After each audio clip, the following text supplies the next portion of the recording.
You're more than welcome. I need to do something. Move closer to here. Better. Okay.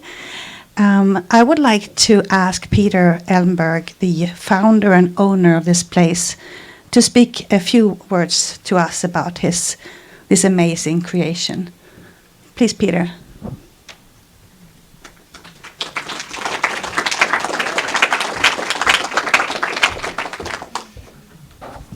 Okay, welcome back. I think it's the third time we have such tree here. Wonderful. I moved here in 97, 20 plus years ago, 25 years old, and I felt like I think many young people feel today, no hope for the future, and where is humanity going? And before that I was studying Native American history in America as a part of my sociology studies. So I came here with the thought, think 7 generations ahead before you make any important decision. Can you actually build an organization or some kind of a company based on that thought? And as I looked around in the society, I could see like, it doesn't seem like that kind of thinking exists at all. It feels like it's one day ahead, or how much can I gain? But what I started doing when I came here was pretty much to live as a hermit for 3 years. But the first year was hardly anyone. So if you think this is way out in the woods, and you might even feel afraid of walking in the darkness, you can just imagine when I was here that first year, hardly meeting anyone, just had to be friends with the darkness. And what really drew me here was that we are far away from everything, so you can see the whole sky, you can see the stars, you can hear the silence, and there's no man-made sound around. So for me, being in that environment for such a long time, it was a feeling of started to communicating to myself, and I started writing music. And during that first year I wrote more than 200 songs, because it just became, when it became more silent inside, all the inspiration started coming to me. And then I remember one time I was standing in the potato field, because I was growing all my food these first 3 years, and I had one potato in each hand, and I was thinking, well, this is the music potato, meaning that I should stand up for those messages that the songs kind of told me. And this is kind of the hermit potato. And which of the potato weighs the most? Which should I follow? And I could see that the music potato was a little bit heavier. And that told me that, well, what if I actually start to live these thoughts that I'm trying to sing about, or that I really believe in? And I think that was kind of like the start, because the only person that pretty much came to me, not so often, but every now and then, was my father. And he was more kind of worried. Why did my son not turn out like the other children, the other youth?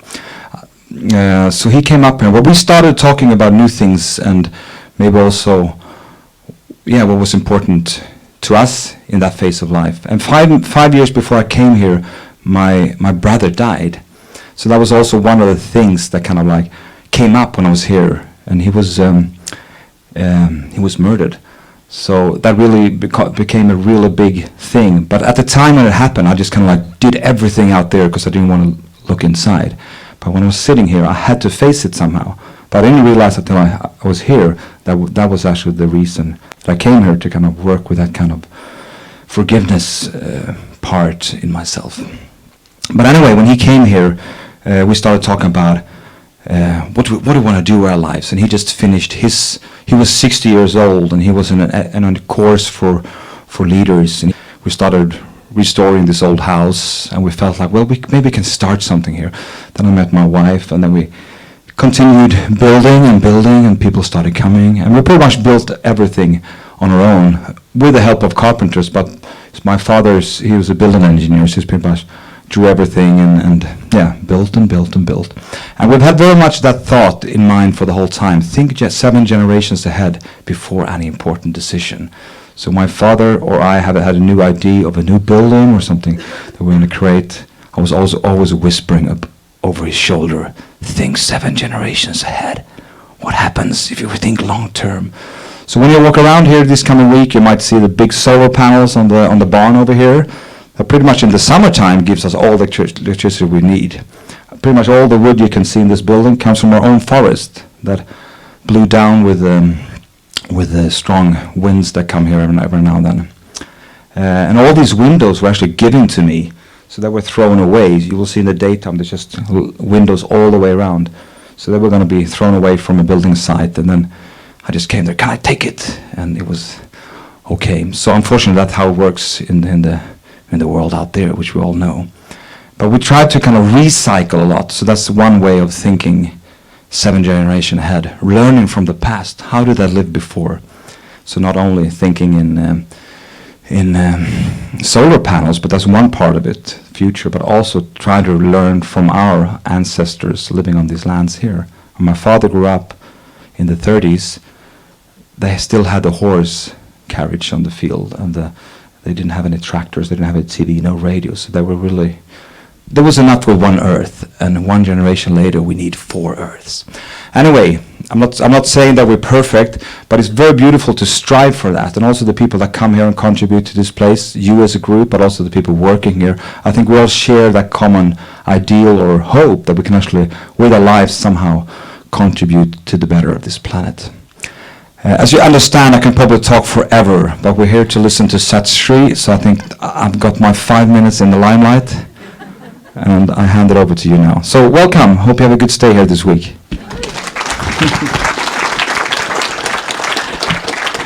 Thank you, Peter. That was really beautiful and inspiring to hear, isn't it? That we're benefiting from your great ideas and also putting into practical live living reality. Hi. I was hoping I would do the announcement before you two came. And now you get to do it with us. I guess that didn't happen. Okay, I just better have a little list here. So I have some practical announcements to make, and I will most likely have that more than this one night, and it will happen then before we start the satsang in the evening.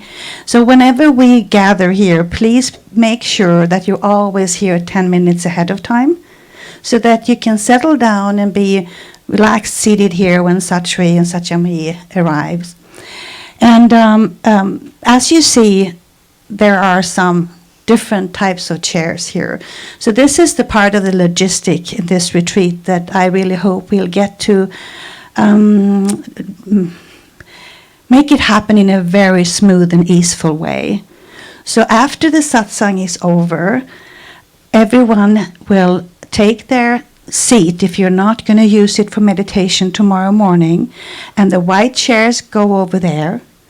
And then you set up your meditation seat for tomorrow morning by either using one of the floor chairs, a white chair, or whatever you brought, so that everything is ready for tonight. Then we can leave it all day tomorrow until after the meditation that ends at 6.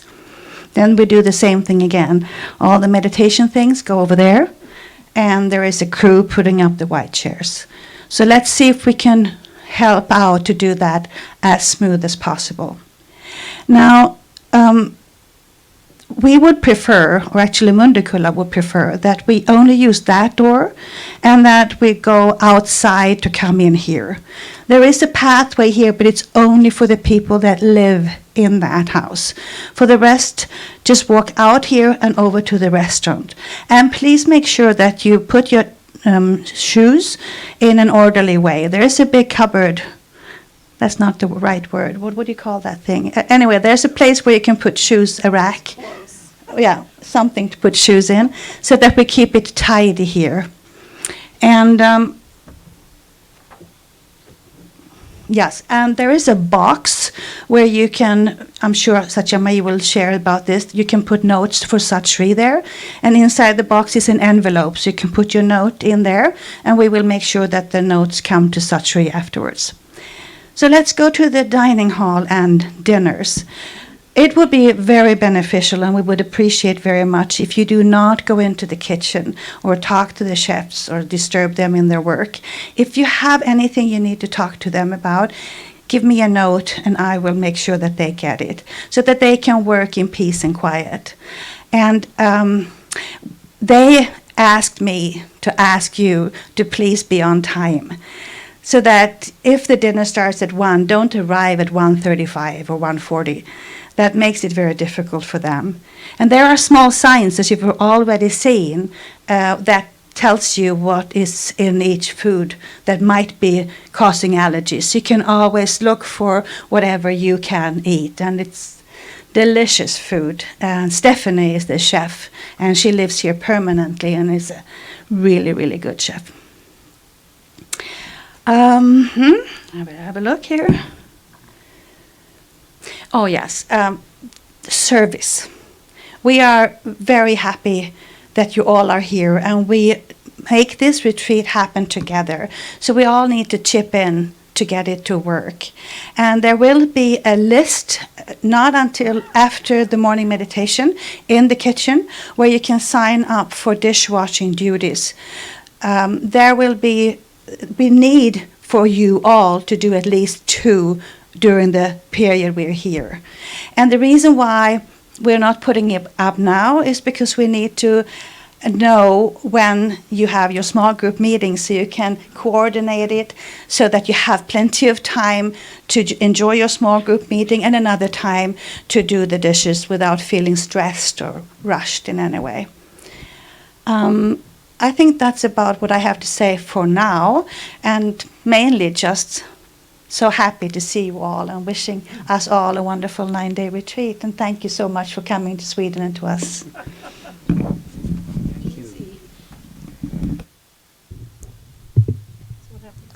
Okay, so Saraswati, we're going to do the groups?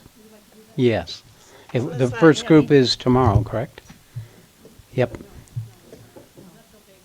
Oh, not, no, the small groups. They start when? Saturday. Day 4. You're thinking of the old schedule. Okay, I see. Saraswati, I'm wanting to know if the beginning of the breakouts of the small groups starts tomorrow. No.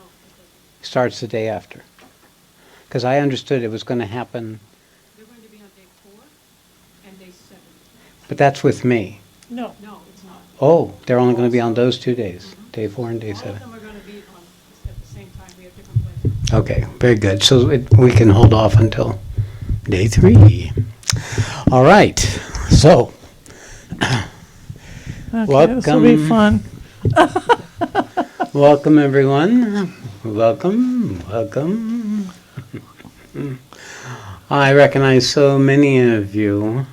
I guess And if this you rules out people giving knew- their names, right? Yes, you are not going to do this and this group.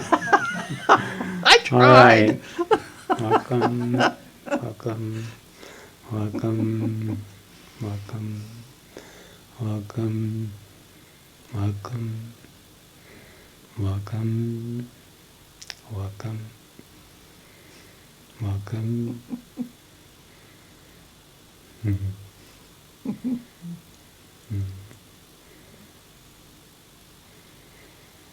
Namaste. Namaste. All right. How do I adjust my microphone? Thank you, no. Because It's good for me. you've got yours worked out, but what do we need? Just if I want this to go down.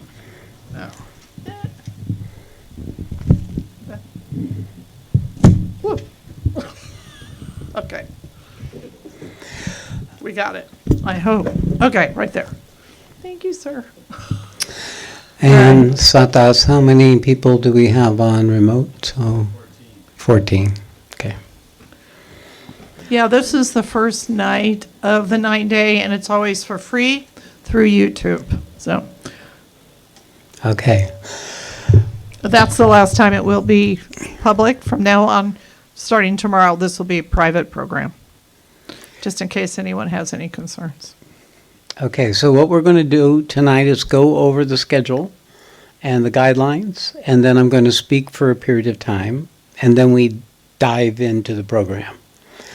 So that's the structure, and I'll go over when I start speaking about the nature of the opportunity for us to be together, but perhaps I feel maybe I need to do that now, because every part of this program is a structure that is supporting the intent that your soul has brought to the room.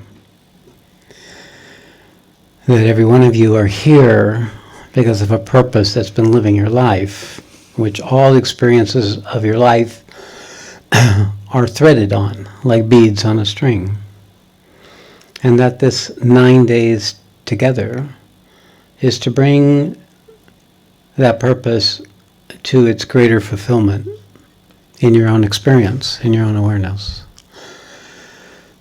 So every part of this program that you're going to be engaged in is going to be an opportunity to remember your purpose. And it may not always feel that way. You may be irritated when you're washing dishes with other people who you're not getting along with and wondering what's wrong with them. What's wrong with this facility? What's wrong with the weather? What's wrong with my roommate?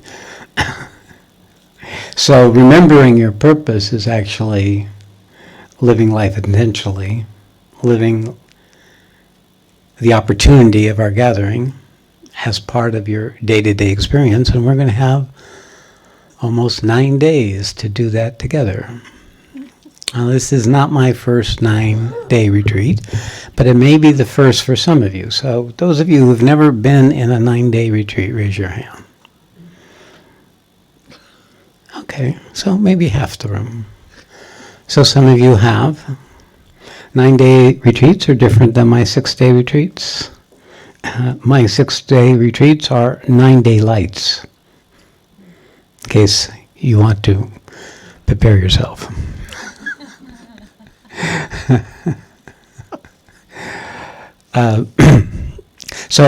What we're going to do first is Satchmai is going to go over What we're going to do first is I'm going to introduce myself. Oh, well, Because some people don't know me. They All just right. know you. Okay. Good. All right, so this is the Satri and Sachumai event, which is a 9-day event today. For those of you who've not sat with us before, I know you all know who Satri is. People do see me on Crowdcast. We have been married for 35 years, December 1st. I think it'll be 35 anyway. When year 13 is when he had his awakening and went off to India and many other things for about 20 years. So we didn't start working together until, again, about 2015. Yeah. So it was a big gap in there, but he is my husband, I'm his wife. We came back and forth. But at some point, I joined him in this work. I've always been doing the background work, but I joined him up here. So I play a different role. I mean, this is the enlightened being. This is the guru. I don't know what to call myself yet. So, for want of a better word, Sachumai will work. Yeah, very funny. I often just, I hold the energy up here for him. With a group like this, it will be really interesting. Sometimes those of you who know me well will see me go just completely pass out in the front of the room, and other times I don't. But it's because of the intensity of what's happening here. And then sometimes we engage in a conversation, which can be fun. Or I join in with you guys, so we'll see what happens in this 9-day. So I know some of you had some prep this trip. You've done the 6-day. Who did the 6-day in Holland? And who did the 4-day in Ireland? All right, so some people have got prepped. So that's good. So then, welcome to the 9-day. This is the first 9-day we have ever done in Europe. And this is our 4th year here. So thank you for asking us to do this. And for our working out, we already have the dates for the 9-day next year here in Mundekulla. It will be in September. So do we have that information out for people already yet? We can put that out before we leave, all right? In case somebody really just wants to sign up now. All right. Okay, now I'm going to do the other work. Okay, Rasmus. Am I going to have to move you? He's like, all right. So Do we wanna hand we this need to out? hand these out, so Yeah. everybody has them. I know some people may have picked theirs up. And it's really fun to see some old friends here we haven't seen for a while. Jason and Andrew. It's great. There people have been with us for a while that I only see once in a while, so thank you for joining us again. And while they're passing some stuff out, I wanted to just suggest some or share some things about Satchamayi that some of you may not know. Yeah, not those things.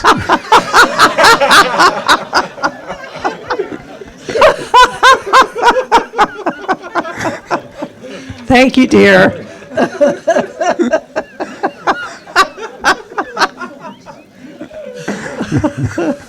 Wow, sometimes you're funny. Slips out. Okay. So what I wanted to just share is that the nature of the relationship with Satchamayi and myself started when she and I first met my teacher, Sri Atmananda, when he walked off the airplane from India to come to the United States. And in that, as he was coming down the down ramp from the airplane, I recognized him. It was just a complete, I had been connected to him for 9 months, but Satchamayi had met him, and she fell to her legs, to her knees. We were standing together, and suddenly she was on her knees, and she was having this extraordinary experience where she was experiencing subtle dimensions and visions and experiences, and my teacher recognized who she was in relationship to who I was, or what was what the opportunity we both brought together. And he had subsequently said that you've come with him to support his base while he leaves and completes his journey, so that when he comes back, if you survive, you will manifest together. And when I left for India, about 3 months after that, and I literally had nothing holding me behind. I didn't look back out of the airplane, and Satchamayi found herself on her own for the first time in 13 years. And in that process, she went through a tremendous amount of challenge and difficulty and suffering, where in the sacrifice, she had to give up the life she knew for a life she did not yet know. And even though she's a material-minded girl, and she had her daughter, and she had her work, and she had many things to solve, she walked the talk. She stayed with the process from that time, 1998, until we actually began to collaborate. We actually began to collaborate around 2009, when we started organizing New Dharma, but she was still working. And it wasn't until 2013-14 that she was able to come on board. And in 2015, she joined me up here in front of the room. But while I was in India, she was serving my teacher in the United States. She sat on his board here in the United States. She held programs. She was the house manager for where my teacher would come to the United States. She held the property while the owner was gone. So she had quite a number of roles. She participated in all their study groups, Gita study groups, and all their inquiries back then.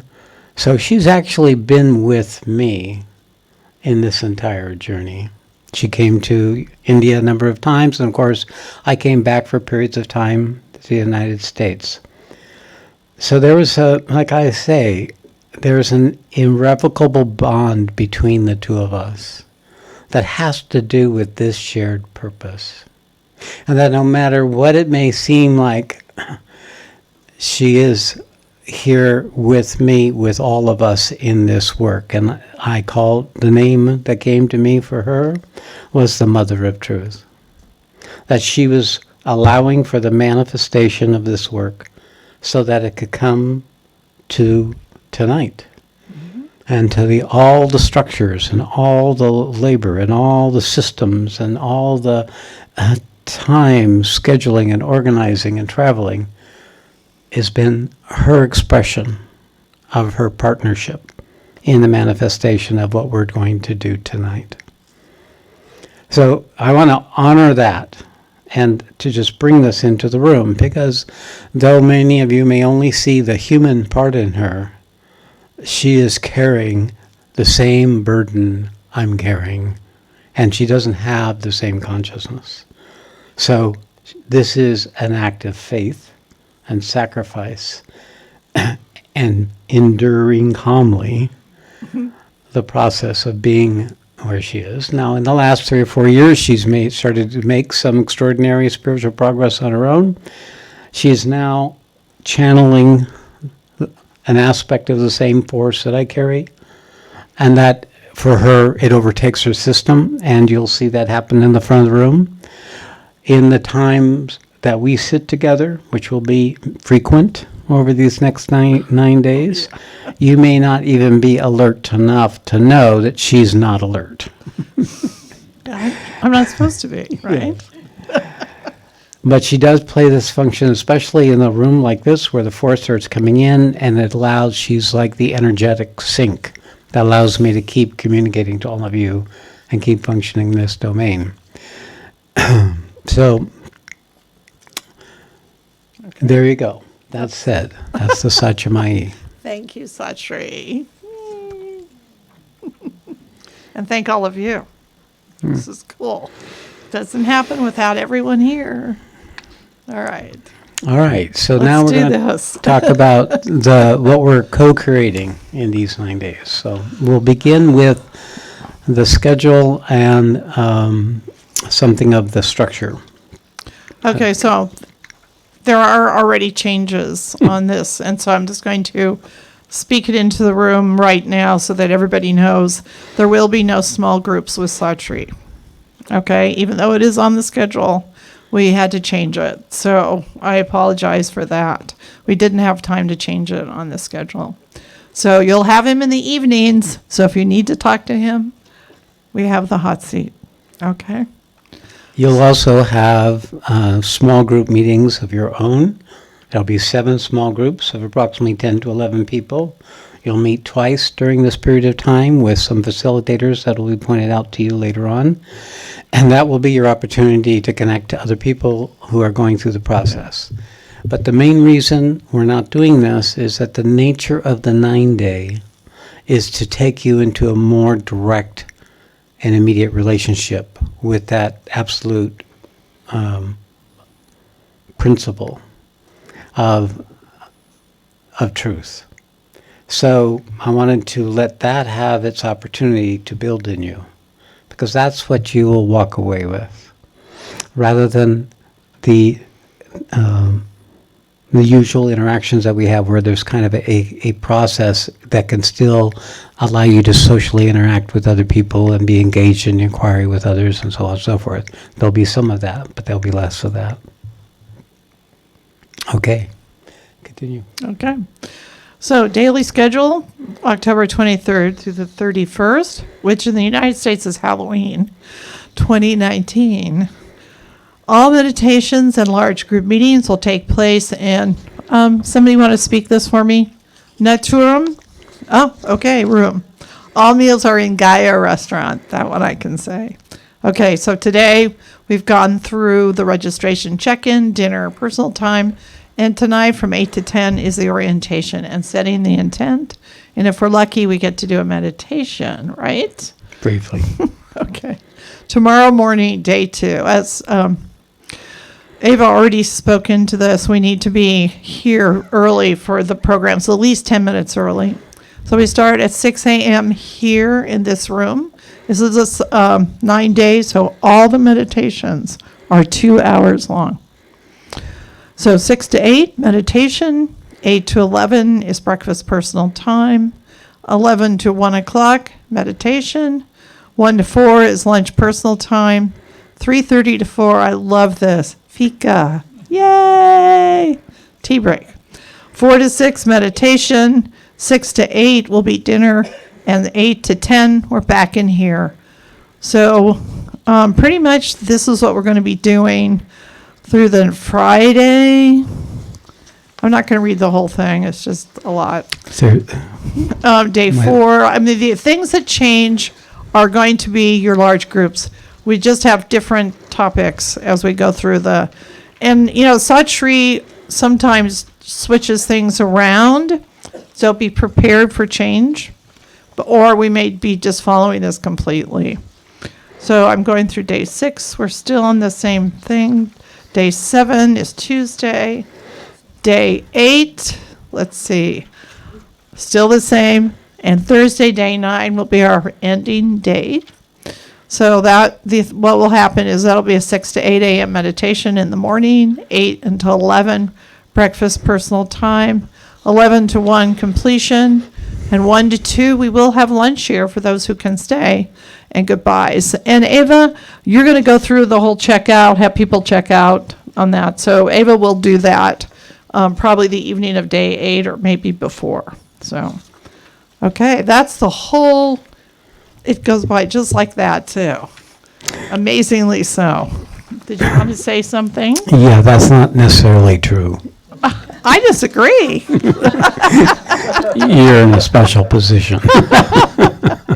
Okay, so it's going to be what it's going to be. True. And there's no way to know exactly what is unfolding for yourself. It'll vary each day. The thing I wanted to bring out is that on the evening of day 3, Saraswati will come forward and speak of the small groups and introduce the group Actually, facilitators. Annie's going to do that. Oh, Annie's going to be doing that. All right, Annie. Got roped into that. Where are you, Annie? There you are. All right, good. And then they will, you'll break out in the room, meet your group facilitator and what your schedule of your groups will be, and they'll be in sometime in the breaks, and each group will meet twice during the period of this program. So I want to speak a little bit about this is because the work is now at the place where I'm really passing on something of the lineage, you might say, of the teachings and the trainings and the transmission that is part of my work to other people. My work now has to be to empower them to take this on and bring it to all of you.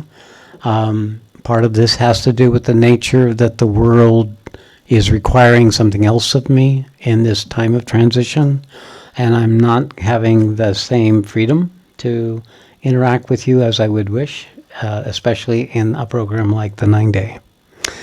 What's going to happen in this program, I know, is going to be not maybe apparent to some of you, but it is definitely going to be an opportunity to continue to intervene in the collective consciousness, that the work and the process that we all do together here has enough mass, enough quantum of awakened souls that it's inevitable that this is going to further empower the forces that are at work to correct the imbalance between the feminine and masculine principles, and to reduce, in whatever ways possible, the consequences of the crisis that the world is in, that we're not necessarily directly aware of, but we're going to become more aware of as the decades go on. So I didn't expect this. I didn't know this was going to happen. It was never my intention. I felt that my work was to help restore the balance in consciousness one person at a time, but now the universe is asking more. And others are going to take on that to some extent, and among them are some of you. And that is also the opportunity of what we're trying to create in all our work, is to create a structure where you're not just a participant in the room, but you're a co-creator with others who are the participants. And this possibility opens up a capacity in us, in you, that would not be possible otherwise, in my experience.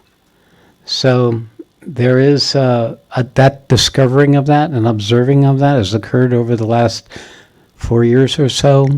We've created a organizational structure so that can be forwarded. We've brought in people, and people have come with the capacities and the resources and the wisdom and strength to be able to further that. And that is now part of what New Dharma is doing. It was always to show a new Dharma, to create a new way of living for mankind. It was always that.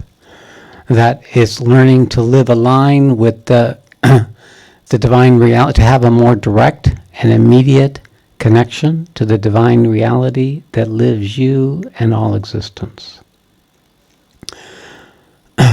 Okay, so that said, there's something of the context. Then we have the specific, unique structure of the 9 day. The 9 day, I don't even do 9 days in India. It is the characteristic of the force that comes in the 9 day is unique and powerful. Yeah, turn it down.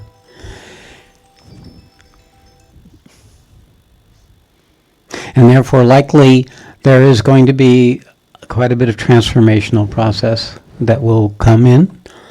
The nature of transformation versus teaching is that it is an injection of the Sat force, or that force of Satchitananda that has a particular effective, direct impact on the human body.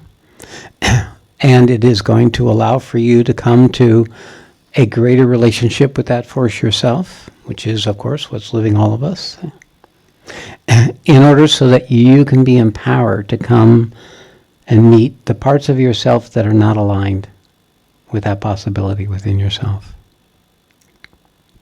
It's ultimately to empower you, because that's all I'm here for. I'm really only here for these 9 days, for that core principle of you.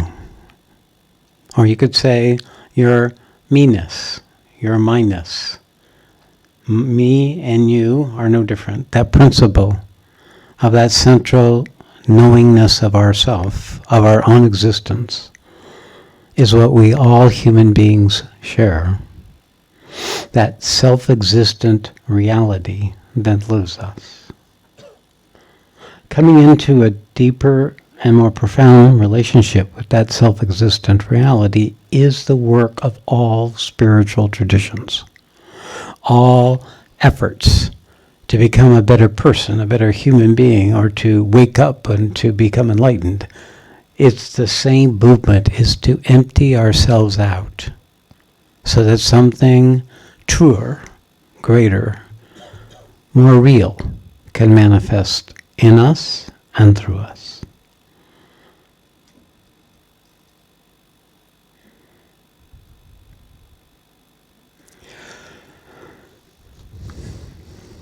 Guidelines. Okay, so Satchimai, you want to read the guidelines? All right, so we're going to go to page 4, and we're going to go over the guidelines. So the following guidelines for the retreat are meant to assist you and your fellow participants with holding the integrity of this vessel so the intent of this program can be realized. To ensure a serene and harmonious environment, please observe the following guidelines. So we ask that you remain silent at all times during the retreat, except at your group sessions. All communications are to be in writing and only if there is a necessity. We ask that you review the retreat schedule, show up at least 10 minutes prior to each session. Any problems or questions involving the facility or other issues are to be communicated to Ava over here. And then issues involving the New Dharma program are to be communicated to Ani. Okay? And you just do that in a piece of paper. We ask that you do not use any electronic devices. Kindle use is okay. So no checking your computer if you can help it. I mean, you can use your phone for an alarm. Try not to check your messages. Satri used to collect the computers and the phones. So now it's like, up to you. Okay. It's what you want out of the week. Okay. It's a fast. It's a fast. It's a fast from electronic absorption. Okay. We ask that you stay on the grounds for the duration of the retreat, except for walks or hikes. If there is a necessity to leave, then communicate to Ani. Food will be prepared for you at this retreat, except what is provided. Conduct no other spiritual practices during the silent sitting, such as mantras or prayers, without Satri's okay, unless Satri has given you the mantra. Okay. Any questions? Because this usually comes up as a question. No fasting, please, during the retreat. No sex, smoking, drugs, or alcohol. Honor what you are trying to create for yourself during this retreat. Remain inwardly silent and outwardly quiet as possible. Strive to accept the conditions of the retreat, your room, the meals, your roommates, etc., as an opportunity to let go of your preferences and habits. Notice your reactions, feelings, and thoughts. Record these along with any insights, revelations, or realizations. Okay, so that's the outline of the structure of the programs. The guidelines are, you could say, the vessel that we create together. That each of us makes a difference in holding or making sacred this structure, this vessel, by showing up, by not using the Kindle to distract yourself or your phone to check in on something. So when you get very, very restless at some point, this absolute honoring you're doing for your own intent for being here. You're the one, through this sacrifice over these next 9 days, that empowers the opportunity of us, our gathering. The only thing that can happen here that can support you is the transmission and the shared fellowship of the creation. Many of you have been with each other in other programs together. There's some of you have been with me for many years and have recognized that this is the way you've been able to steadily progress in the integration of that innate truth that you are into your life. So in that honoring, do the best you can. I say the best you can because that's all you have to do. You do the best you can. If you don't, you forget, or something falls apart. Beating yourself up or going into anxiety doesn't serve you, it doesn't serve the purpose of this retreat.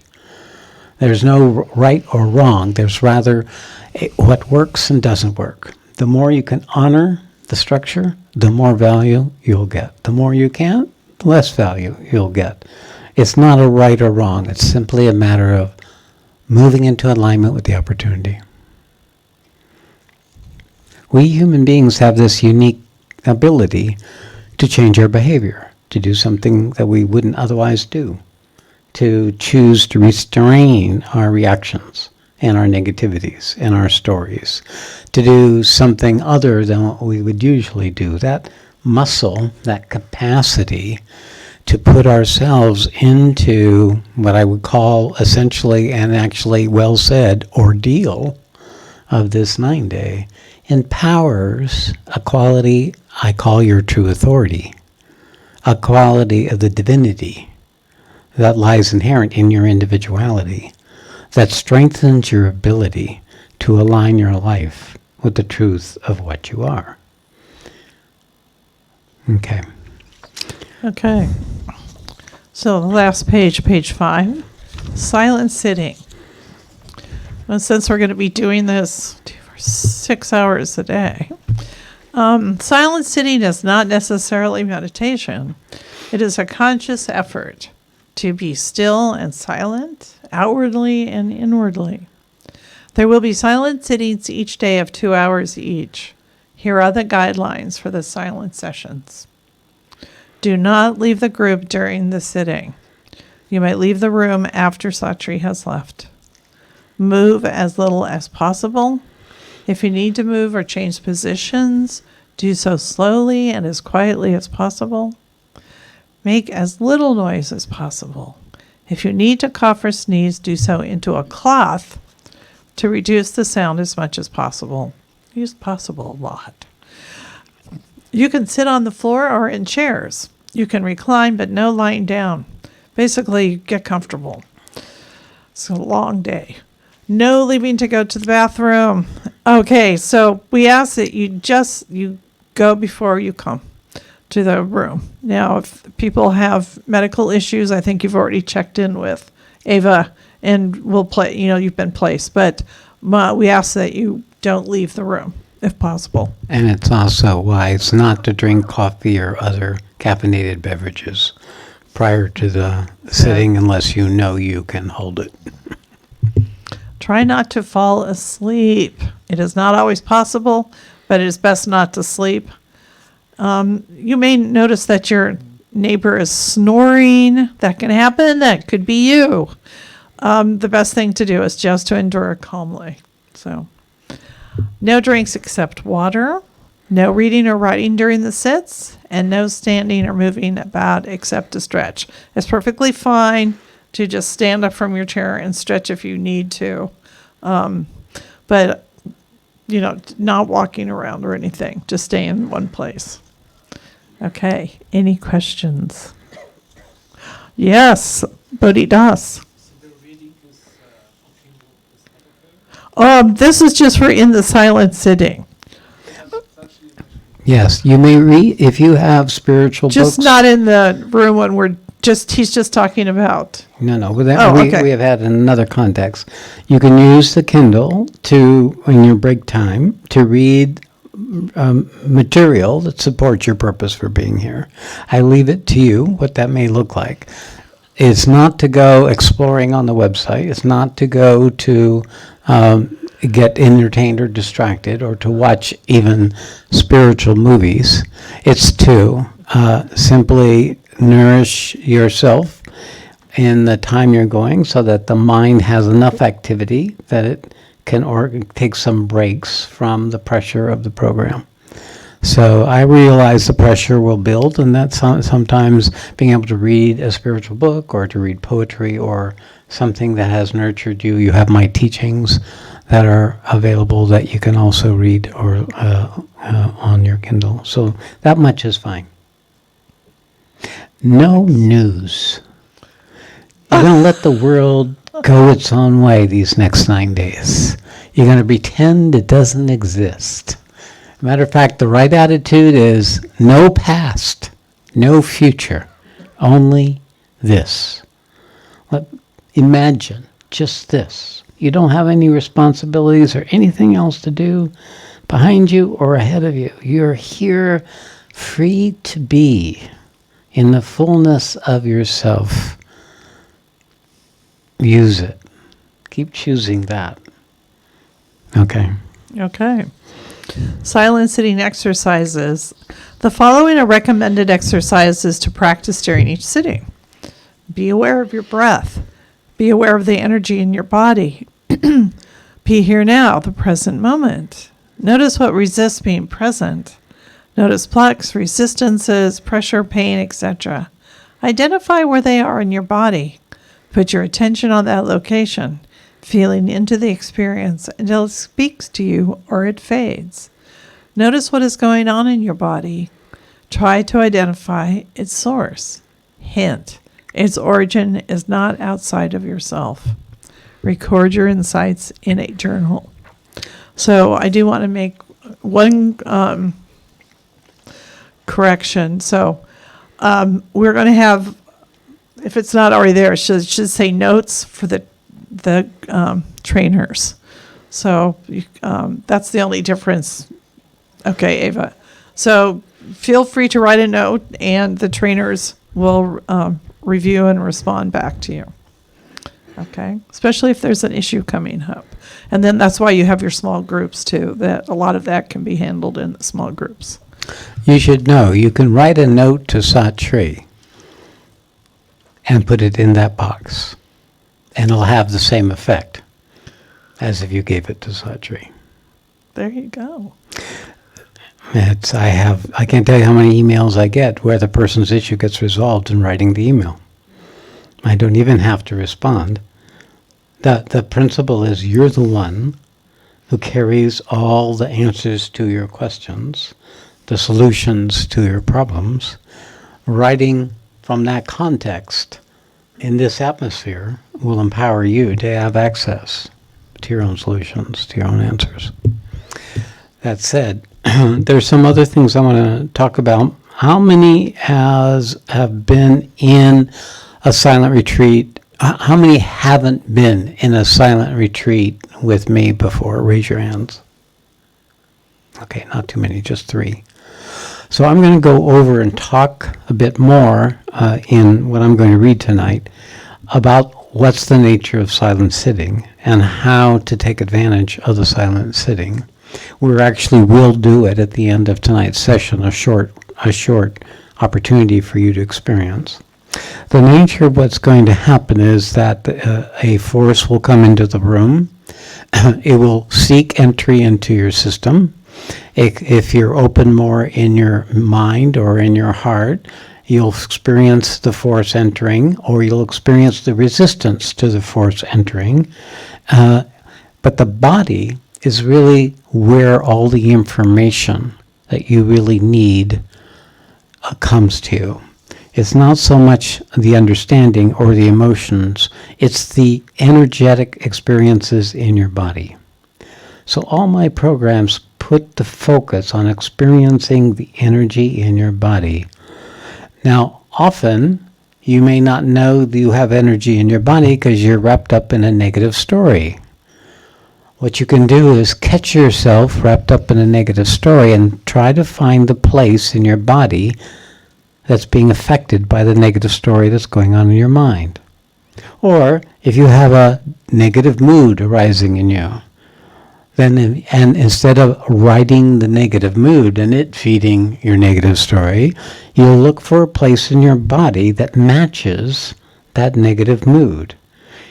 Dive into that place, find the location, poke around until you can specifically find the location, and then hold space for that to be just like it is. Taking any label, you might call it distress or anger or resentment, negativity, fear, anxiety, any of those terms, take the label off and convert it into an energy that you're experiencing in your body. You're doing this while you're being aware of yourself sitting in your chair, breathing. Sitting in your chair, breathing. Tonight we'll do a little exercise at the start of the meditation which allows you to consciously put your intention on your body. And you can do this in every subsequent silent sitting to first anchor yourself into your body consciously. It's my experience that most human beings don't live in their bodies. Like more than most, almost all. They live in their heads, they live in their stories, they live in their past or their future, they live in their emotions, they live in their moods, they live in their desires, they live in their reactions, and all these, they're not in their body. They use their body, they direct their body this way and that way. But the secret of establishing a lasting internal silence and stillness and simplicity is to come into your body. The more you're able to do that, the more those structures lose their ability to shape your thinking, to shape your mood, to shape your attitude, to shape your positions and your reactions. It's the root. The body is the root of all the things that you have not been able to be in relationship with. It keeps the record of all the issues you keep repeating and repeating and repeating, thinking you're trying to solve it with this strategy or that strategy, but in fact, it keeps arising until you actually meet it as the energetic structure it is in your body. So there's more on this, and we'll talk about that a little more, but the nature of sitting, simple, silent, still. You'll notice that in this energy field, the more still you are and the more you don't move, the more tangible and powerful will be the transformation that goes on for you. It will build a momentum that if you break it, then you have to rebuild the momentum. So if you can get to that place, I realize for most of us, we're pretty much in a state of continuous restlessness. This is totally counterintuitive. So becoming silent and still is actually a conscious effort. The only way it can be done is a conscious effort. And it brings forward that quality of true authority that you are, that can begin to align you with what we're actually bringing forward in this opportunity. Okay. Now I'm going to read something that I've written years ago, that I found recently, and it hasn't been brought forward in a while.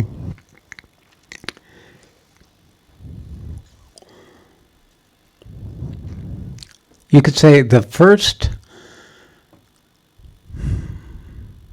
real retreat I did was a silent retreat. I call it a sought retreat, a time to sit in the truth with someone who knows the truth. When you're sitting with the truth by yourself, it's much harder because the habit of the personality is stronger. But when sitting with the truth with somebody who's living in truth, that same principle in you comes forward more strongly. And it strengthens your ability to come into that silence and stillness, that quiet principle that exists, that is the fundamental of existence, that is the source of your I amness, of your me-ness, of your I am, of your existence as an individual, that is self-aware, but has no content. So this content-free quality of being, knowing, existing, has various steps that comes to you over time. The final point is, I'm calling the sought. We strive to come into vicinity to this, becoming more empty, more simple, more quiet, and thereby more peaceful, more connected to the inner reality that we are, the more fulfilled in being us existing, without the need for time, or future or past, or getting better, or fixing ourselves, or changing others.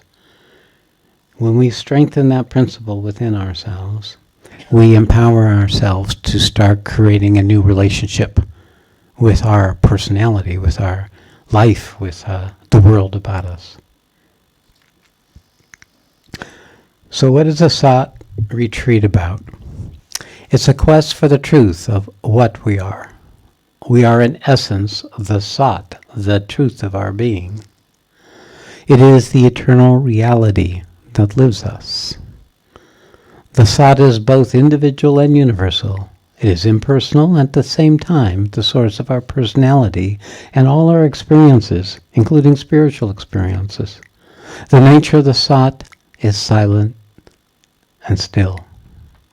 The experience of the sought takes the form of Satchitananda, truth, consciousness, or bliss. It's the current of the sought. It is the principle that lives us. It is the purpose that lives us. It's the part of us that had us come into this room. It's the part of you that gives you meaning, makes things have value, that organizes your attention. You may think it's your personality, but it's a force subtler that's looking to come into existence through your personality, constantly looking to find a doorway into the person of you so it can become you, and in the process you to become it. There are two things that happen in a 9-day sought retreat. One, you step out of your life and your habits. And two, you spend an expended period of time in silence and stillness with a group doing the same thing, facilitated by a teacher who knows the sought. In a very real sense, there is nothing to get out of such a retreat. Rather, you will lose not only time and energy, but also those qualities that resist, block, obscure your ability to know yourself as the sought. It is a process of subtraction, of losing that which prevents our natural condition of truth from being known and experienced in our day-to-day life. So this is the sannyasi path. This is the aspect of my teachings. It strips us down into the bare root structure of our very existence and puts our identity, shifts our identity out of our content of our personhood and our story and our history and our life, the duality in space and time, into relationship with that principle that's actually the source of all those things. When we do so, we refresh our existence. We restore our ability to create and to live in the newness of life without a past, without a future.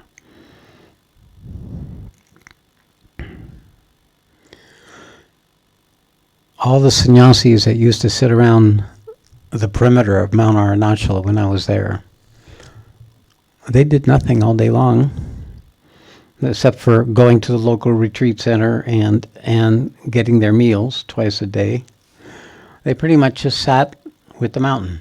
Now it was clear some were totally there with the mountain. The mountain in Tiruvannamalai, Arunachala, was a representative of this principle of absolute truth, this foundational condition of existence that never moves, never changes, is eternally the same, never born, never dies. And I could see those who were serious and those who were in between and those who were just faking it. You might say it's a welfare scheme in India for all the dropouts and still carry some dignity. All you have to do is dye your clothes orange. But there were some, and I've met many of them on the inner trail. When I was there for many years, the inner trail was open, and that's where they all lived in the caves. And it was there that I encountered some of these souls. And the quality of their emptiness, their immediacy, their unchanging presence struck me. I hadn't had it yet. I didn't know it yet. I was having many spiritual experiences.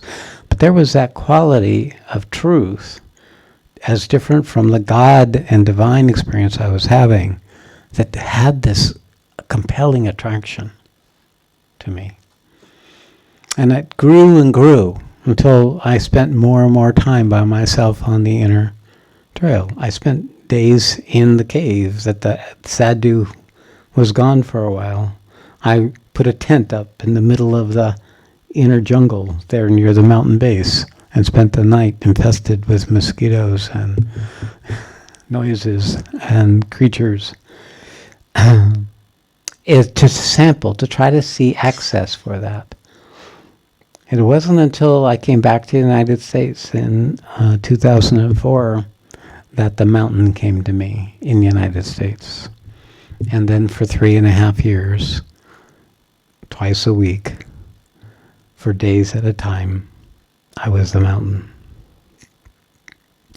And something of my identity, something of the I amness, the fundamental principle that was locked into my personality, shifted into that mountain, into that condition, into what I call a sought.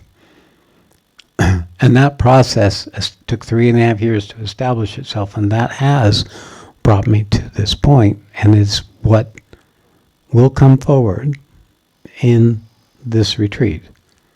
I will be in that state most of the time. I will join you almost all of the sittings, but between the sittings, that's where I will be. I will come from here to my room and come back here continuously, especially in the first few days. Therefore, what happens in the front of the room, don't be distressed or don't be fooled, because I may not be in my body. My body may be dropped. So what my body does when I'm not here, could look like it's asleep. It could look like it's falling over. It could look like any number of things. I remember when this first started coming, I once came out of the state with somebody snoring, and I discovered it was me snoring. And you'll see it with Satyamai. She's definitely going into the thought state, and you may see it in yourself, and you may see it in your neighbors. Likely, you will see it in your neighbors. The nature of accepting this force into your system is relaxation. It's not about you doing anything. It's about you just being open, willing, present. If it comes, then don't worry about anything. Put your focus on the quality of that unspeakable condition, should it come. And rest there as long as you can. Don't jump out of it. As a matter of fact, if the meditation ends and you're in it, don't leave the room. And all one of you, when you leave the room, leave quietly. Let anyone who may still be in the energy be able to be. We honor whatever time. Don't worry about your meals. Let all that go and just be there. And you'll get the most value for yourself by doing so. So there's no fasting being required, but if you sacrifice a meal for that to happen, it's a worthy sacrifice. And surprisingly, the world will find a way to feed you. So you'll see.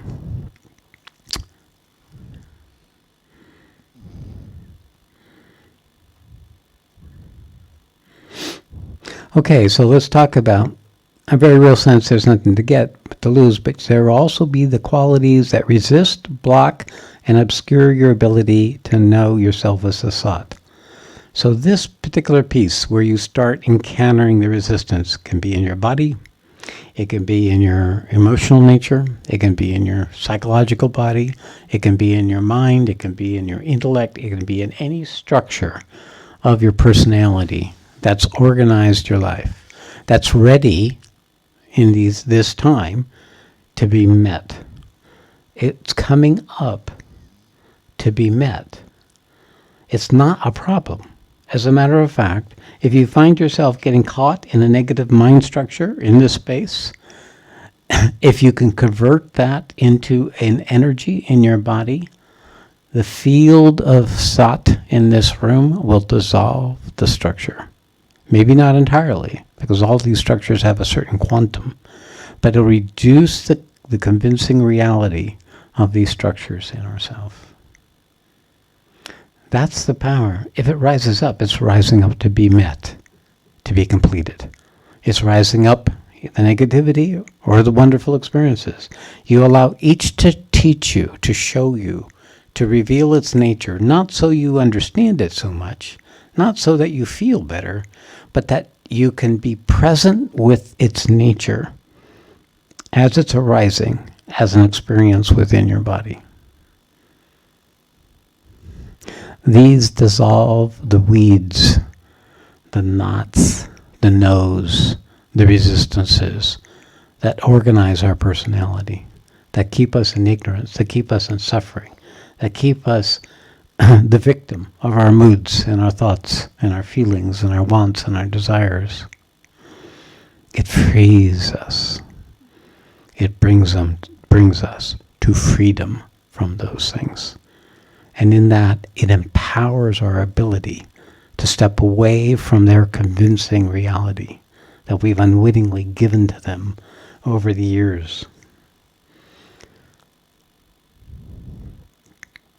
The ego is what prevents us from knowing the Sat.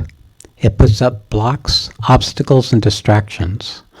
Blocks, obstacles, and distractions that prevent us from bringing our spiritual nature into our lives more fully.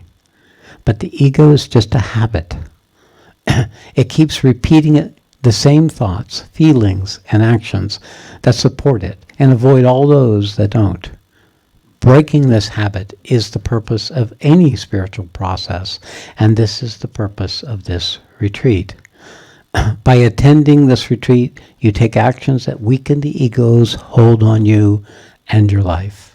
This brings our innermost being a chance to come forward and reclaim its rightful place in the throne of our lives.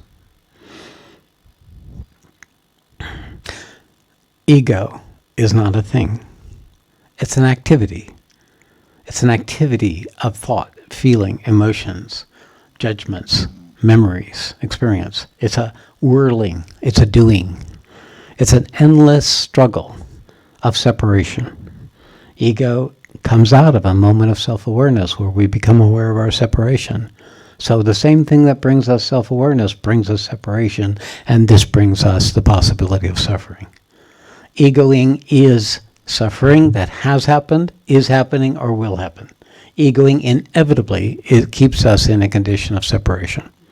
It will constantly seek to reinforce the negatives or the positives that it already knows. It'll constantly seek to establish itself and become stable in some way with whatever content has organized itself in the course of its life.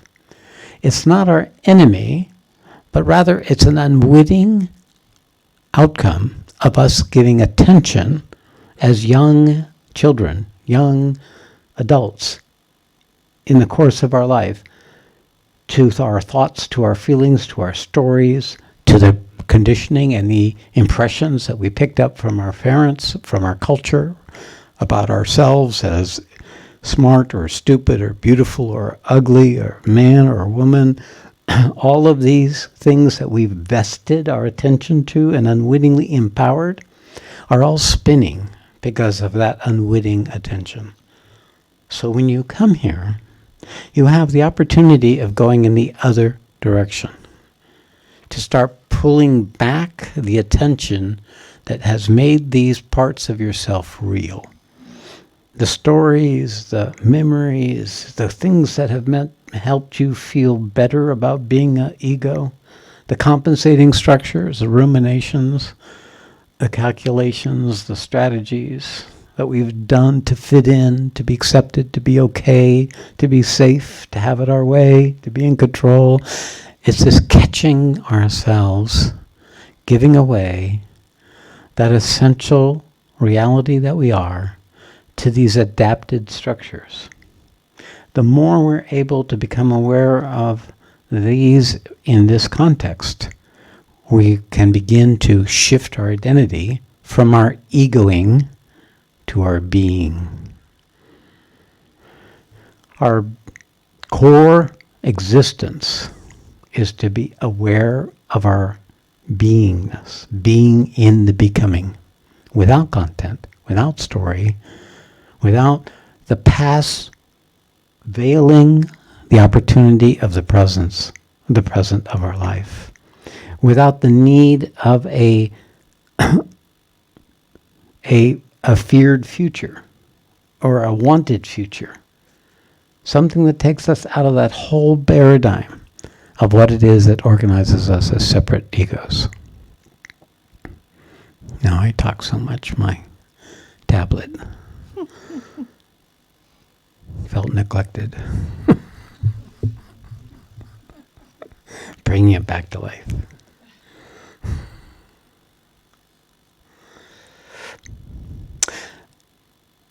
Breaking the habit of the ego requires that we sometimes step out of our outer busy life and enter into the field of truth that silence and stillness creates. It's like a small death.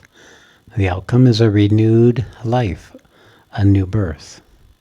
It is a dying to what we've known ourselves to be sufficiently that the truth of what we are can come forward and take over the territory that before it was controlling. So really, in many ways, like the Bhagavad Gita, it is a battle between these forces that keep us separate from the divine nature, the divine reality that lives us, and those forces that align us with that divine reality within us. So we're entering into, some of you definitely may be entering in a battlefield at different times during this 9-day retreat. As you struggle with these structures that you have still unwittingly given empowered and give your energy away to, that you choose to believe without knowing you're believing them, that you become so identified with that you don't even know you're doing it, that you begin to pry out that investment, that identity from the content. And when you do so, there is this freedom, this sense of being able to step back, to witness yourself, to see more deeply the structure of your unwitting investment, which then empowers you to further pull back and to stop taking actions based on their promptings. To pull back from believing the story. Pull back from thinking it's your roommate that's making you so upset. To pull back from your dissatisfaction to the breakfast or to the lunch. Or pull back from your irritation or your restlessness. Enough to be able to be present with it. Everything in you stays in place because you haven't known how to be present with it. If you notice how fleeting happiness is. Happiness is fleeting because we have no problem being with happiness. And how suffering persists. Why? Because suffering persists because we have trouble being with it. Our resistance to experiencing suffering is exactly what keeps suffering in place. And our lack of resistance to happiness is exactly what has happiness move on. So the nature of being able to catch where we are still not in existence, still not actually living, still not actually here, may all rise up in this room for any number of you at any one time over these 9 days.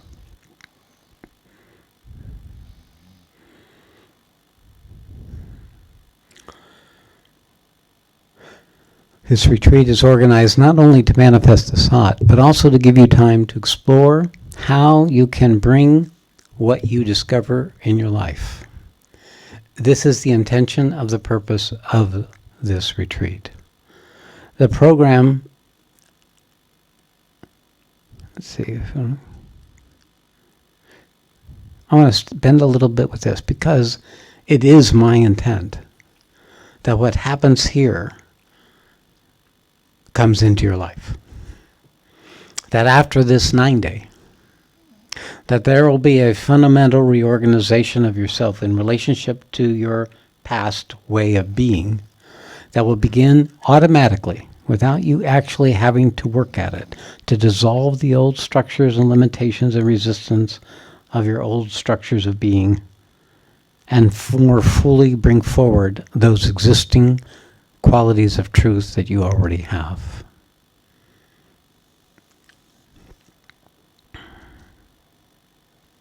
Okay, so now I'm going to go over kind of key points of what to be doing here. The first is know the thought.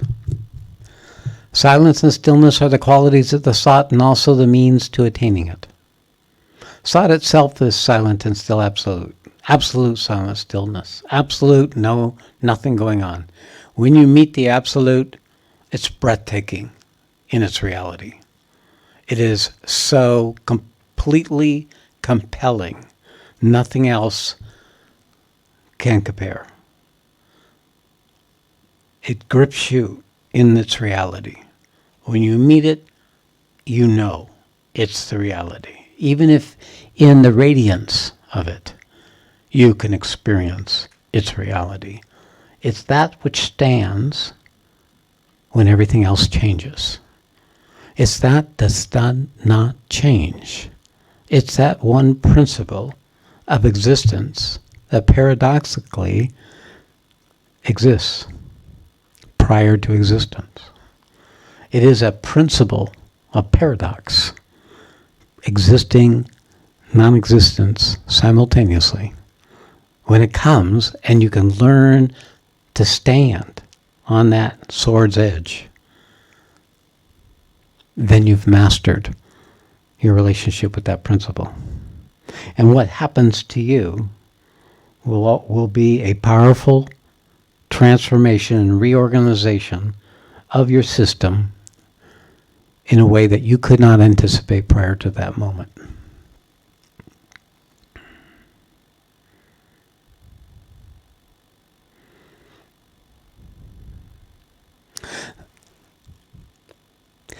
The Sat is the unchanging, eternal reality that is the source of us and all existence.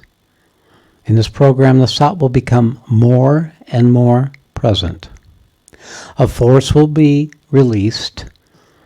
A quality of presence will come. One will be a silent, static expression, and the other will be a dynamic, energetic expression. Out of the Sat comes the Chit. We'll talk about this in tomorrow's program. There's this movement that comes out of the non-movement.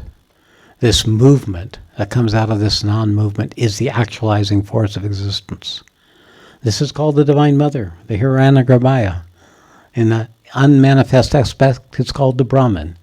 It's a principle of transmission, of coming into existence from static, still, silent, into more and more vigorous expressions of truth, consciousness, and bliss.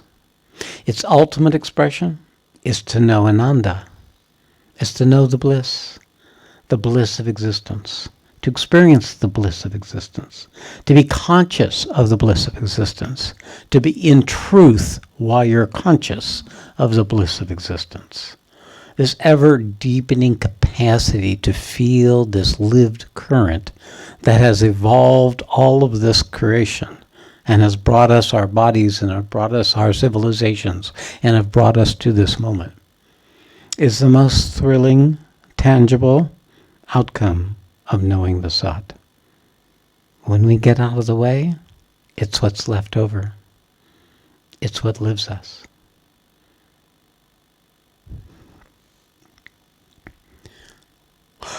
However, this force will put pressure on your system because your system doesn't know how to be that way. It doesn't know how to be silent and still and empty. It doesn't know how to allow this current to come into its body or come into its emotional.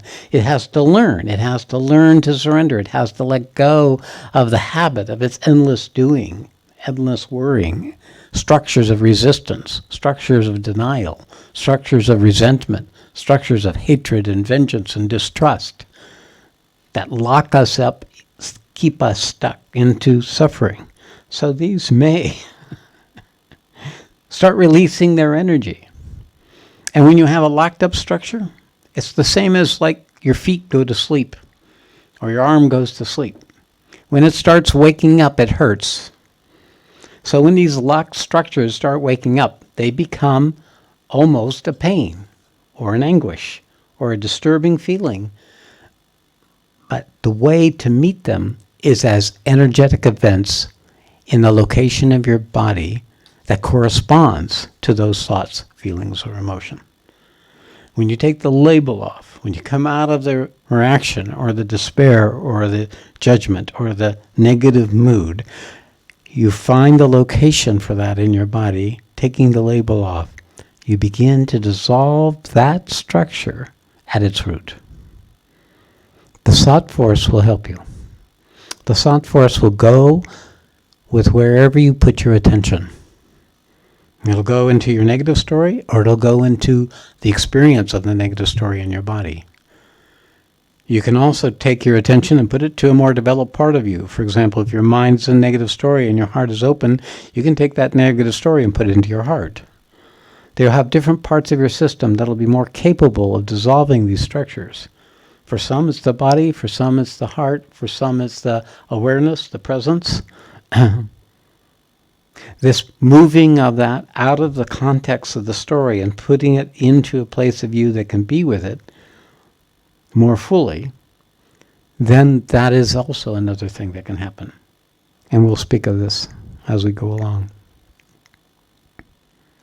This pressure may expand your awareness. For example, if you already have an open part of your system, you've already done work, if you've been unwittingly dissolving structures in the course of your life until you came here, then there can be this sudden expansion in your awareness or in your experience where bliss, consciousness, and truth becomes more directly accessible.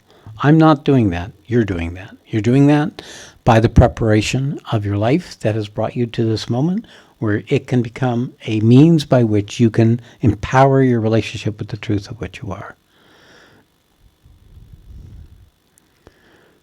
But more than likely, it will be nothing happening. Especially if this is the first time. Why nothing happening? Because after you sit for 6 hours a day, 3 or 4 days in a row, the quality of absolute stark boredom becomes a regular companion. Just stripped away, like, how in the hell am I going to survive another 2 hours? That's not nothing. That's you meeting the resistance that remains in you that separates you from your truth. Now, being with that, you do whatever you can, because it isn't going to be easy. I assure you, though, it's not nothing. It's not a waste of your time. It's not you doing it wrong. It's exactly perfect. It means you're actually dissolving a zone of unexperienced experiences, a place where you didn't know how to go, maybe from childhood, that's slowly being penetrated and dissolved as this unwanted boredom or nothingness, this restless, dissatisfied, or anxious quality that's inherent or lying behind the existential stress of being an ego. So if that comes, you have something to choose to be with. And the art of that is keep becoming aware of your body, become aware of your breath, find the location in your body. The more you come into your body, the more you can break the inertia of these old structures. Yeah, it might work for a minute, 10 minutes, a half an hour, and then you're back into your boredom. But that's why the 9-day retreat, we should hand out a t-shirt that says endure calmly, because the art of this program inevitably will be at some point a process of enduring calmly. So just to keep yourself alert, so your expectations are low enough that you won't be disappointed. The nature of this is not up to me. It's not up to what's happening for other people. It's you. It is the structure you brought with you, the content, the story, all the people and beings and identify attachments and needs and wants and security. They're all baggage that are with you, that are being met in with you in this opportunity. It's not about happiness, but it is about purposefully coming into relationship with truth.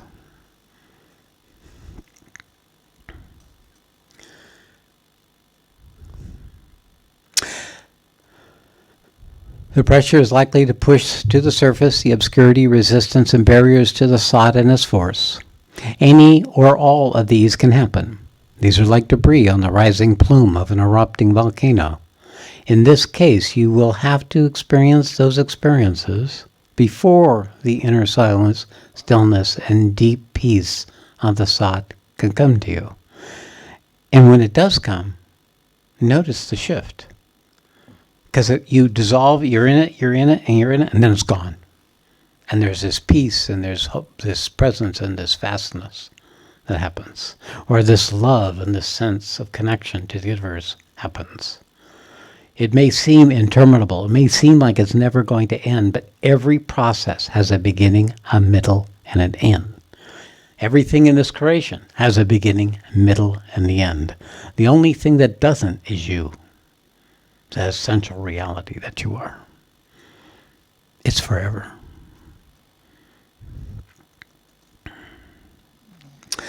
Meet the void. This is one of my favorite expressions. There is a shadow side of ourselves I call the void. This is the dimension of all our life's storehouse of avoids. All the things we didn't want to be with. All the things we calculated how to avoid. Not to meet that guy, or not to be with that person, or not to be in a situation where we weren't going to get what we wanted, to avoid anything that approximates our parents or our home family situation. All our voids are stuffed into this void of unexperienced experience. This void is like a certain degree of unmet existence. to avoid existence is contrary to our purpose on the planet. And of course, the weakness of the human being is it has its preferences. It has no problem being with it, but it has its repulsions and its fears. It does have a lot of problems being with. And therefore, it leaves out a whole chunk of beingness, a whole quantum of unexperienced experience, a whole area of our lives that we have not met, that we don't even know how to be with. Because we don't want to be there. We don't want to feel it. We may not even know we're doing it. It could be all our denial structures. Well, I got no problem with myself. Maybe it's you who's got a problem. I don't have any problems. Denial, resistance, rebellion. We have so many structures associated with not having to experience our avoids. So not only do we have the avoids, we have all those structures that allow us to avoid our avoids. And that could be fear. You have a fear or an anxiety about something happening. Well, if you have a fear, none of these are real. These are constructs, but they're mostly built around an avoided experience. Actually, to meet the avoided experience is sometimes the most profound moment in your lives. The thing that you didn't want to face. For example, the death of a loved one, an injury or disease, or a cancer. Anyone who has had these moments of being forced by circumstances, by karma, to meet our avoids knows that they're great teaching lessons. They bring us into existence more than we could be in existence without them. We are forced to come to terms with that which we've been avoiding, that we didn't want to know about, that we didn't want to anticipate or think about. So this is a real fundamental reorganization of the structures of the things we've unwittingly made important or unwittingly made unimportant because we're so distorted by these avoided experiences. These avoided experiences veil our ability to be with the present moment. If the present moment is actually an opportunity for great joy and happiness, these past avoided experiences, what converts that into something that more aligned with the past than with the present moment. The present moment, actually, without our avoids, is the most alive, immediate, loving, connected experience possible for any being in existence. However, these avoids keep converting these present moments into something that's consistent with the past, something that's a continuation of what it is that we've unwittingly not actually been able to be with. And so it projects into our future. So the nature of this is also us coming to just here now, without making a story about what arises in the room or not projecting what it means about us into the future. The most effective way to be with your avoid is to be in your body here now, present with what's arising.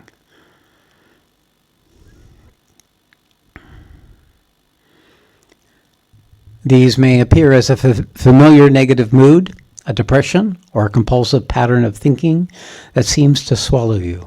You may feel fearful, anxious, or judgmental, or you may feel irritated or angry, but be alert. These are not ordinary experiences. They may be familiar, but they're coming up into this room with a certain energetic component. They're being pushed, and they carry with them an energy for greater self-awareness about themselves. They're pushing forward a revelatory light, a revelatory principle. The truth beacon is illuminating these darknesses from within, making them more apparent to our surface consciousness, so that we can meet them, where we can begin to see the radiant reality that's hidden behind these shadows, these unmet parts. And in the process, recover that radiant reality for ourselves. Now, this is actually nuts and bolts. It may sound poetic, but it's actually a nut and bolt process that happens for you when you become skillful in meeting these structures when they arise. They're gifts. They look like curses, but they're blessings. They are showings of reality, which is you've been seeking, but actually has already been there, is always already there with you now.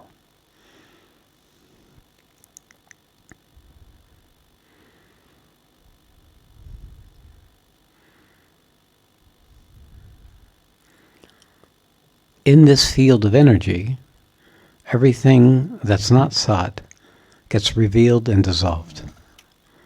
Your job is just to be present, because you don't need to do anything but choose to be in your chair, being present with what arises. The universe will do the work. It's what it's been trying to do for you your whole life, but you've been saying no. God lies in that part of your life that you said no to. Truth lies in those parts of your life you've been avoiding and resisting. Things you didn't want to experience. That's where you're saying no to existence. It's the opportunity to learn yes. It's to bring yes. Here, this, now, yes, this. Choosing this, whatever that is. Even if the tendency is to run in the other direction. Turn around, don't run, meet it. Turn around and experience it. You'll never be more proficient than here in this room over these 9 days in doing so. Be the cause. To be at cause means to be willing to be responsible for your life as it is. This means to stop being the victim of your life story, the circumstances or people of your past and present life. It means you stop assigning the cause of your experience to something outside of yourself. Instead, be the source of your experience. What this means is that nobody ever did you any wrong. They just gave you something you weren't yet able to receive. That no one is the cause of your, outside of yourself, is the cause of your suffering, even if you were too young to know that. You're the one who actually ends up carrying it. Even if your mother's neurosis got passed on to you, it's now your issue to solve. Even if your anger issue of your father got passed on to you, it doesn't make any difference if you had a bad father or if he blew up at you. It's now yours. And that anger issue that you carry is how you come to cause with your own experience, rather than whatever the story is, whatever the memory is, or whatever the person seems to be, or whatever the circumstance seems to be, that you actually claim it and say, okay, I'm having this reaction to this situation. I'm having this response. I'm having this activity going on in my relationship with the world right now where I don't know how to be with this. At least if you can say, I don't know how to be with it, you're in more ownership than blaming the circumstance or the situation that's going on around you. When you own it, you begin to take a stand on the place of truth that is your predicament. That's actually the reason you were born, is to meet these structures that you inherited or took on until the point you awakened, so that then you could complete those structures within yourself and to free the whole rest of the world from any obligation to be any particular way with you in the process of owning your own experience. As long as we empower our circumstances or others or the things that we've unwittingly made important, we keep ourselves in a victim position in relationship to those things. It's a story we keep telling ourselves and then getting agreement for with others that keep us trapped in a powerless, unable to change position. Well, I don't need to change because I can't change. because I'm not good enough, or I'm not worthy enough, or because I got that asshole in my life, or I got that bitch in my life. I got this political structure going on. I can't be at peace with myself. How can anybody be at peace with themselves when all this is going on? Whenever we're assigning these things outside of ourselves, we're giving our power, we're giving that essential quality of our reality away as attention to those things, which we then feed in our obsession, in our reaction, or in story making, or in our emotions, or in our our behavior or positions that we take. So coming to cause, coming to the fact that you don't have to go anywhere to solve how your mother treated you. You don't have to go anywhere to solve how this certain circumstances arose in your life. You can meet it right here, right now, in whatever shape it's arising in your system. That's like taking a stand to come into existence. That's the opportunity here, is to empower your ability to take a stand over these 9 days repeatedly to meet what's going on within you, no matter what the outer circumstances are, to try to recover the power you gave away to those circumstances or those reactions or those judgments or those patterns of behavior. My Kindle is angry at me. Okay, so when we come to cause, the thing that begins to happen is we start learning how to be present. See, everybody can be present when they're happy. No problem with being present with happiness, right? I can be present with happiness. Give me another pina colada, another vacation in Hawaii, right? Another good sex moment, another hit, whatever. I have no problem with being present with what's happened. So that's not a presence that has any power. Being present is taking a stand to be here now. It's a conscious, willful intent to be here now. Being present with the now is the secret of manifesting the Sat in ourselves. When we choose to be here now, to whatever is going on with us, we are truth. We are in truth. We're bringing truth into ourselves. We're bringing truth into our life. By choosing this, whatever this is, in responsibility, in being a cause with it, we create a moment of reality. And from that place, we find the stepping stones of our own spiritual progress. Enter into whatever you are experiencing by being present with what is happening here and now. Not the story from the past or the projection into the future. Not the old whirling of your anxiety or your fear or your reactions. Not your negative story or your negative patterns of thinking or your dim mood or unhappy mood or resentful mood or whatever. Not those things. You choose to be with it as an energetic event that you're experiencing in your body, not that it's wrong or right. It's just what is. Without a judgment, without an evaluation, without a comparison, without a projection of what it means, by not unduly assigning significance any more than this is what's happening for me right now. The now and the Sat are the same. You enter into the now by being as physically silent and still as possible, and by choosing where you are, what's happening for you. Pay attention. Next item. To be silent and still is to be in a state of attention. To pay attention is to direct the fire of our consciousness on what is arising in the moment. What sensations, thoughts, or feelings are you experiencing? Pay attention to these. Expand them. Let them fill your attention and be with them. Experience yourself as the cause, not attributing your experience to something outside of yourself, either from the past or the future, or now, in the present situation. Do this without taking any action, and they will reveal their secrets to you. So now you're not going to be able to have that quality of paying attention during these 9 days continuously. You'll have it now and then, though. You'll have it usually most available to you when nothing is happening, right? In the midst of the long stretch of your boredom.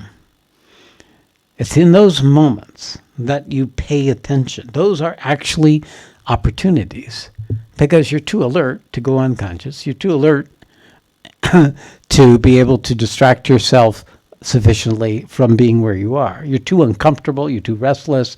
You got too much pain. You got too many other things you would rather be doing, showing up for you.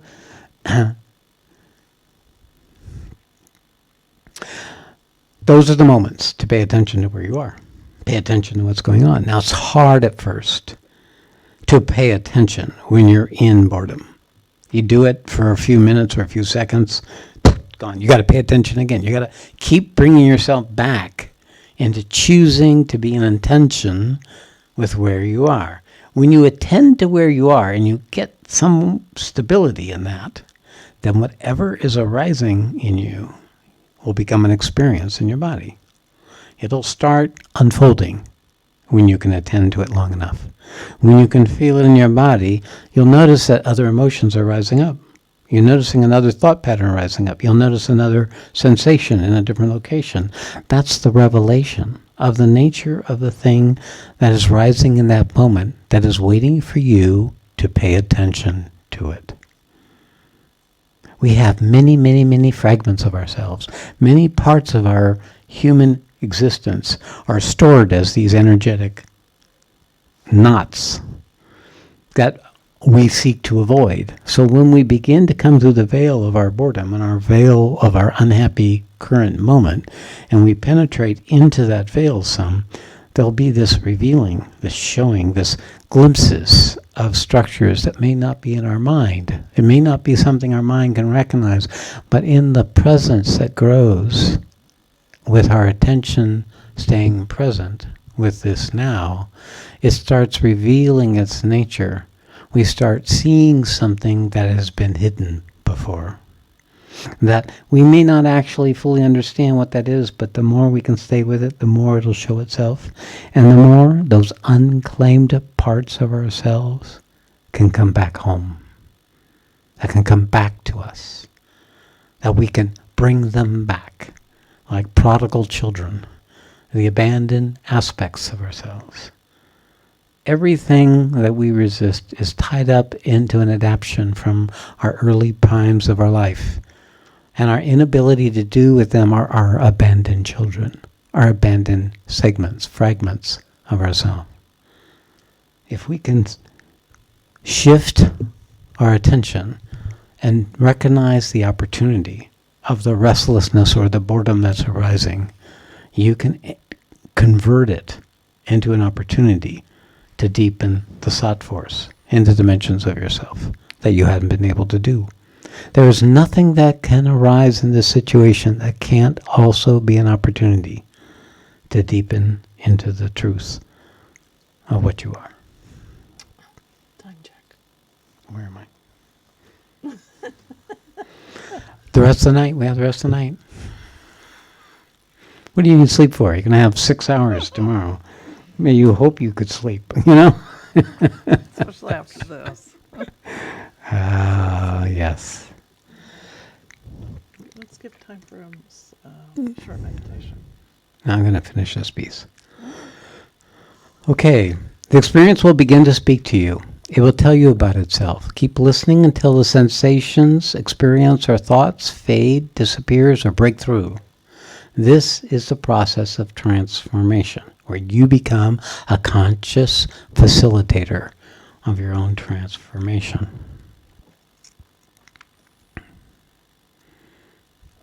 At first it may be difficult, but as you succeed in integrating the force of the thought, it becomes easier and easier.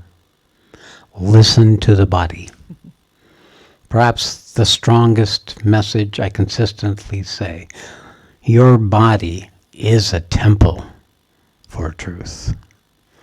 But it's also the records of all your untruths. body is the treasure chest. The body carries the secrets of all those things that you did not know were secrets. It can help to put your attention on the part of the body that is being impacted by these experiences. Notice where the experience is felt in your body. It may be a sensation, a pressure, a discomfort, a pain, or numbness. Whatever comes up, try not to judge it or push it away. Just be present with it without moving or making noise for as long as possible. So, for example, you may feel you have to pee, right? You just got to pee. So your opportunity is be with your body as the peeing sensation, wanting to pee sensation is there. Be with it rather than run out the room. Notice its nature. If you actually succeed in being with it, then the need to pee will fade away. And there will be just this sensation that's existing in your body. Same thing with pain. It's not that you couldn't move your leg a little bit and the pain would go away. Yes, that you could solve it. But stay with the pain of not moving for a bit. Not the whole time, just for a little bit. And notice how long you can be with the pain as pain in that part of your body.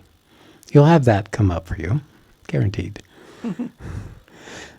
Notice that and then move your leg. It's not about fully conquering the things you can't be with it, but it's about beginning to dive into those things more deeply by bringing a quality of yourself to them that you wouldn't otherwise. Suggestions. Consciously withdraw your attention from your outer circumstances. You can do this by closing your eyes or leaving them open, not focusing on anything. Become aware of your body. Become aware of your breathing. It may help to consciously breathe. Become aware of the energy in your body. Become aware of any pressure, pain, or other sensation. Focus your attention on that. Listen to what it's saying. Okay. That's called the retreat manual. All right, that's your instruction booklet. We would have printed it out if I had enough time to pay attention to what we were doing here, but I brought it into the room.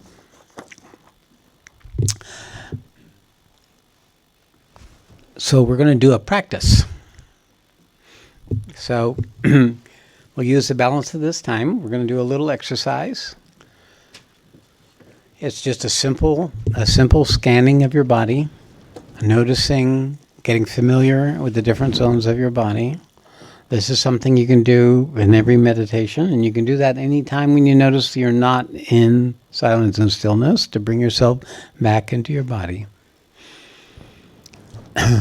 Okay, so let's turn down the light some, if we can.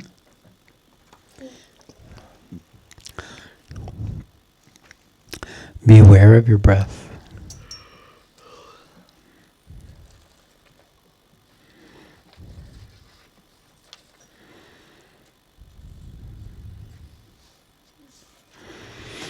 Be aware of yourself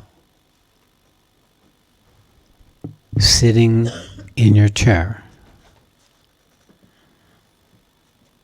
Have the thought, I am sitting in this chair. Then have the thought, I am sitting in my body in this chair.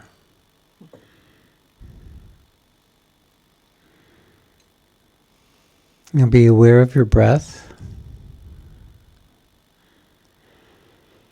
Breathe in through your nose. Breathe out through your mouth. When you breathe in, expand your belly as you breathe in. Pause. Breathe out at your own rhythm, but you do want it to go deeper and longer initially. During this retreat, there may be times when your breath will become very short. shallow. There are other times where it will deepen. So be aware of yourself breathing. Your body is in fact breathing. So now step back from consciously breathing and become aware of your body breathing without you.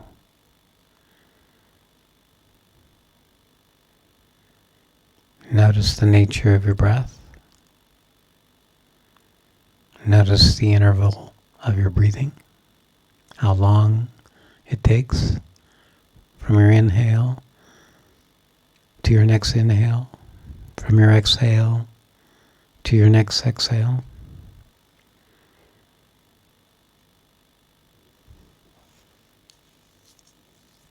Now check in with your body. Check in with the chair you're sitting in.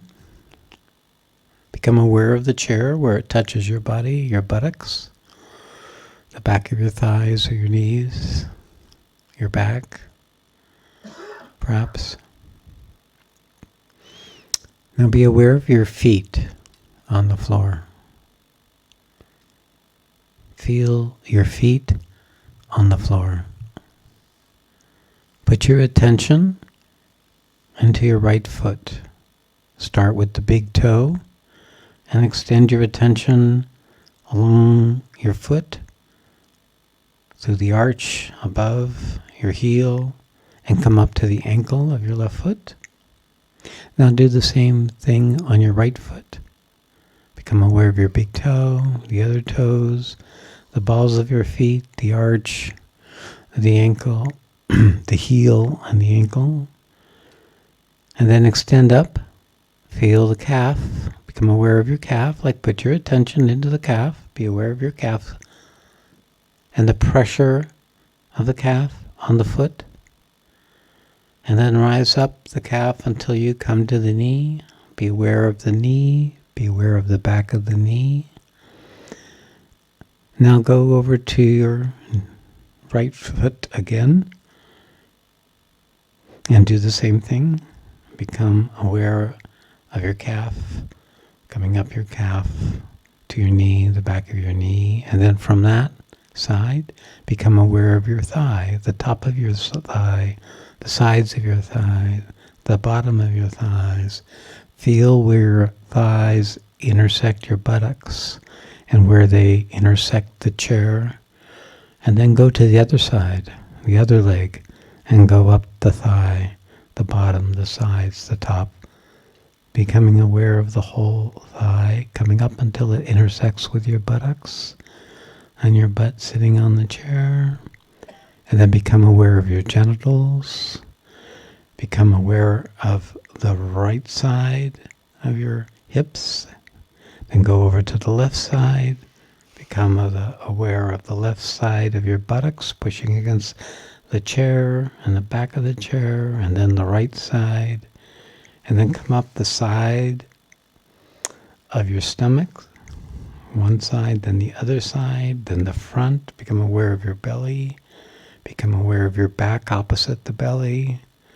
Be aware of any sensations or energies that are occurring there. Now move up towards your diaphragm, up your chest on the front side. Move up the back of your back that's opposite of that. Become aware of the sides, each side of you, comparable in the same area.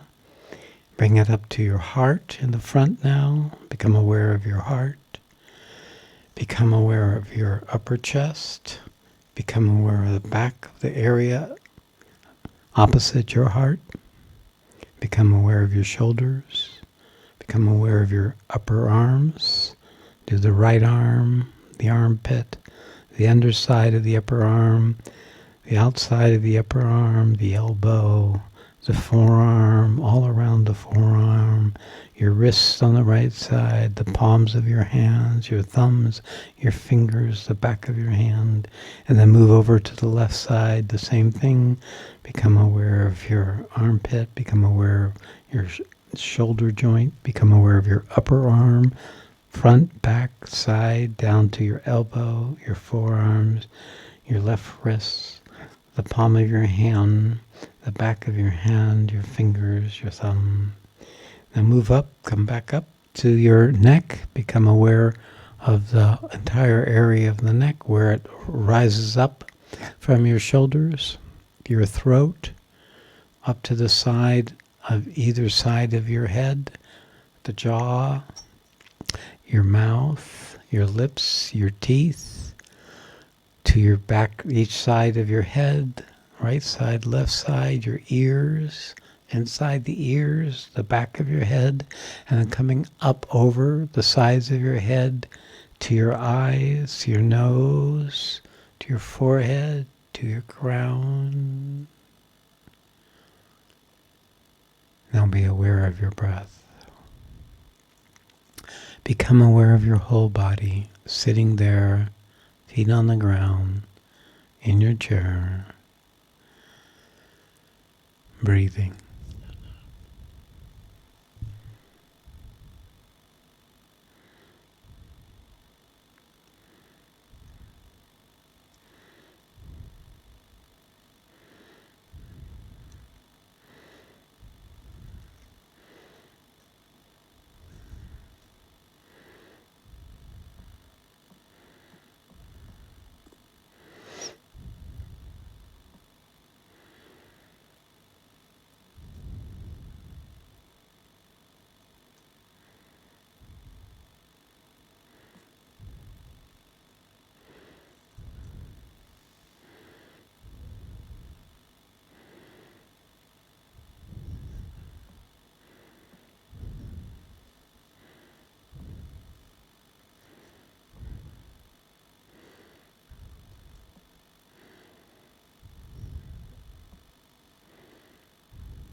All right, slowly bring yourself back into the room. All right, we're going to have some instructions. Have you given instructions on breaking down the chairs and setting up for meditation? So you'll be breaking down your chairs tonight, putting them in wherever they're supposed to go, and setting yourself up for meditating for tomorrow morning. From now on, stay inward, stay in silence. If you need to, in this piece, ask a question or communicate, do so simply and briefly. Otherwise, no more socialization or unnecessary speaking with each other. If there is a necessity, then do speak, but briefly. Otherwise, communications in writing would be the preferred way to going. Now, Saraswati, you have something? I want to mention who people should go to if they need special help. While they're sitting. We did in the guidelines, but it's Ava or Ani. Yeah. Yeah, so Ava or Ani. Ava for the facility and Ani for... I don't mean that. I mean if they have something coming up. Oh, Oh, we didn't. Okay. yeah. Okay, so that during the course of the retreat, some of you may actually end up having a fairly intense process where you don't quite know how to be with it. So in that case, there are people in the room who can come and support you to be with you, should that happen. Part of it will be your own behavior. We have people in the room who are holding the space in the various corners of the room. They'll be alert to you. Those of you who are among those, the trainers, please raise your hand. I'll have them stand up. Or stand up. Kaisa, you too. Annie, you too. Sorry, dear. Okay. Any of these people will come to support you in your process. Yannicka, see, some of them aren't standing up because they're trainers and they didn't want to come out. And they will support you with whatever process that happens. They may ask you to come into the back of the room or will lead you out of the room if that's necessary. Okay. Then I think from now we'll see you all tomorrow, bright and early, 6 o'clock. Till then, my love and blessings are with you.